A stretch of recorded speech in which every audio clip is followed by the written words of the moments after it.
let's start with your name, the organization you are scouting for, and how long you've been doing that. Okay, my name is Nick Zumzande. I'm with the Miami Marlins. This, I believe, is my 11th year. Okay. And I have the states of Wisconsin, Minnesota, North and South Dakota, Nebraska, Iowa, Illinois, and I'm about to find out whether I have Missouri or not in a day or two. Very good. That's where it's at. Awesome. And then what were you doing before scouting?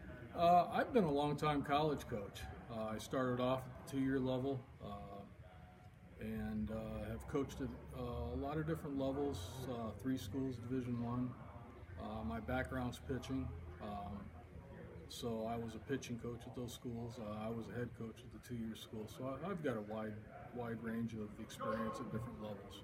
Okay. How was the transition from coaching to scouting? What was that conversation like, and how did you decide to get into scouting? I decided to get into scouting originally. Now the Marlins organization's changed quite a bit here in the last year. A lot of the guys that I worked with in the Marlins organization had coaching backgrounds. My scouting director, Stan Meek, actually was a longtime pitching coach and a head coach on an interim basis at the University of Oklahoma.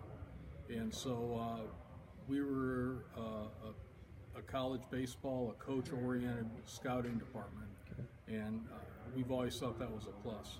Good. Can you talk about some of the things you look for? Let's say you've never seen a kid, you come in. What are some of the things you're initially looking for, and how you go about evaluating players? I'm not saying this is always the Marlins. This is me, and this comes from my background as a coach too. I walk into a park, the first thing I do is look at guys. I look at how they wear the uniform, I look at bodies, this guy in shape, this guy athletic. And I might be jumping a little ahead of myself here, but there's a lot of games I go to that I don't see a lot. You know, there's no guarantees guys are going to get 2 hits. There's no guarantees that guys are going to get 2 balls hit to them at shortstop or wherever they may be. There's no guarantees that I'll get a running time. So I think part of my job is to look at guys, try and figure out athletically where guys fit in, and get as much information before the game as I possibly can on guys. Very good. How about a guy's makeup, the intangibles part of it? How do you go about evaluating that? What kind of phone calls do you make? Who do you ask? How do you figure that kind of stuff out? I do make phone calls. I develop my own opinion on makeup. I try and watch guys as much as I can.